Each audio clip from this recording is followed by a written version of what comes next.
Hello friends, today we will study water cement ratio or water binder ratio and gel space ratio and we will also see maturity concept of the concrete. So water cement ratio is the basic factor on which compressive strength of the cement depends.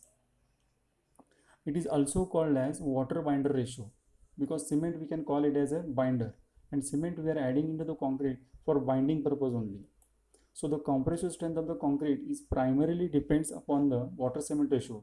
Lower the water cement ratio, higher is the compressive strength and vice versa. And water cement ratio is defined as it is the ratio of weight of water to the weight of cement added during the mix formation. Water cement ratio generally expressed in the volume of water required for 50 kg cement bag.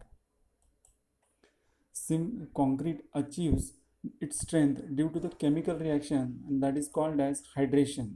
So concrete achieves the strength if the hydration reaction takes place. Next one is gel space ratio. Gel space ratio is the better approach than Abram's law as it takes into account following factors mentioned and those are responsible for the strength of the concrete. Degree of hydration of cement.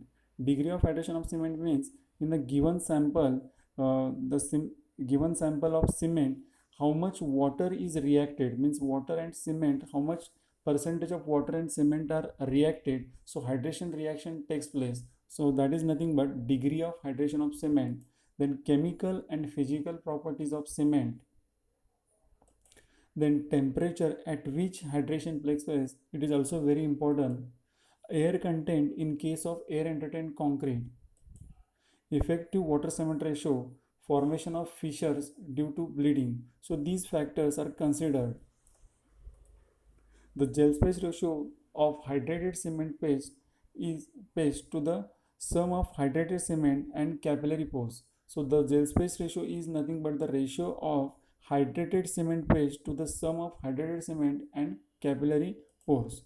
So X is nothing but X is equal to volume of gel divided by space available. VHC divided by VHC plus VCP. Now, where X is equal to gel space ratio and VHC is nothing but volume of hydrated cement divided by volume of capillary pores. Now we will see maturity of concrete. Increase in the strength of concrete is not only depends upon curing period of concrete but also on the temperature at which concrete is cured. Now when we can call it as a concrete is matured because the hydration is nothing but hydration is everlasting process. So when we can say that the hydration is stopped when concrete achieves minus 11 degrees Celsius. Okay, it has been experimentally proved that uh, when concrete attains minus 11 degrees Celsius, uh, hydration stops, and that point we can take it as a datum line. Okay, so it can be said that the strength is the function of summation of product of time and temperature. This summation is called as maturity of concrete. So maturity is equal to summation in bracket time into temperature. Maturity is measured in degree centigrade hours or degree centigrade days. A sample of concrete cured at 18 degrees Celsius for 28 days is taken as fully matured concrete. In its maturity would be equal to 28 into 24 into 18 minus in bracket minus 11 is equal to 19488 degrees Celsius hours. This is considered as fully matured concrete. Okay. Now the concept of maturity concrete is useful to calculate. Suppose if we know the strength of concrete at 28 days, okay, now we can calculate the strength of concrete of any identical concrete, means the same concrete at other maturity, means for 7 days or 14 days we can calculate the strength of the concrete in terms of percentage. If we know the strength of concrete at 28 days, then we can calculate the strength of concrete at 7 or 14 days of same or identical concrete. Okay, in terms of percentage. Now we can calculate the percentage strength of identical concrete at any other maturity by using equation given by Polman, the strength at any maturity as a percentage of strength at maturity of concrete. So this equation is given by Polman. So A and B are the constant, and for that he has given us a table. So here in this first column is zone, means here the range of strength. So 17, if the strength is less than 17.5, or the strength is in the range of 17.5 to 35 or 35 to 52.5. So these four ranges are given, zones are given, and the coefficients are given in A and B column. Okay, so we'll take one example. The strength of the sample of fully matured concrete is found 40 MPa. Find the strength of identical concrete at age of 7 days. Means we know we have a strength of concrete at 28 days, and that is 40 MPa. Now they are asking identical concrete, means same concrete at other place, and at the strength of concrete at 7 days. Okay, when that concrete is cured at average temperature, during daytime it was cured at 20 degrees Celsius, and at night time it was cured at 10 degrees Celsius. So maturity of concrete can be given by it is the summation of time into temperature. So we have to consider temperature for two times, that is in the daytime and in the night time. So here it is given 7 into 12, because 12 hours, 20, we have to consider 24 hours, but out of that daytime it is 12 hours and night time it is again 12 hours, and temperature it has been given 20 degrees Celsius for day, and at night it is given as 10 degrees Celsius. Then by solving it has come as 4368 degrees Celsius hours.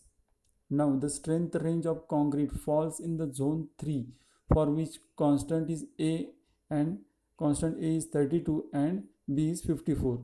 Just now I shown you that table. In that third range was there, and in that a value of A is given was 32 and B is 54. The percentage strength of concrete maturity at maturity of 43680 degrees Celsius is equal to, this equation was given by Paul 1. So A plus B log 10. Now we are going to adding that values A and B's value, and by solving this we are getting 66.5 percentage. Then the strength at 7 days is equal to 40 into 66.5 divided by 100, so it comes as 26.5 MPa. Okay, hope you understand. Now other strength, bond strength. It measures the adhesion between the concrete and steel. When steel is embedded in the concrete, it is called as bond strength. So it measure of adhesion. Okay, adhesion, and it can be increased by following three factors. One is, if we are using high strength concrete, then we can increase the bond strength. Also, if we can use the lower water cement ratio, as we know that if the water cement ratio is low, then strength will be high. Okay, so if we maintain the lower water cement ratio, then we can increase the bond strength by using deformed bars. Okay, then by using deformed bars we can also increase the bond strength. Then next point is green concrete. Concrete which is made from concrete waste that are eco-friendly are called as green concrete. Means if you are preparing the concrete with the waste, then that concrete is called as green concrete or eco-friendly. Now advantages of the green concrete: reduction of the concrete industries CO2 emission by 30%, means CO2 emission we are reduced by 30%. Increased concrete industry use waste products by 20%. No environmental pollution and sustainable development. Green concrete requires less maintenance and repairs. Green concrete having better workability than conventional concrete. Good thermal resistance and fire resistance. Compressive strength behavior of concrete with water cement ratio is similar to the conventional concrete. Flexural strength of the concrete is almost equal to that conventional concrete. Thank you. Thank you for listening.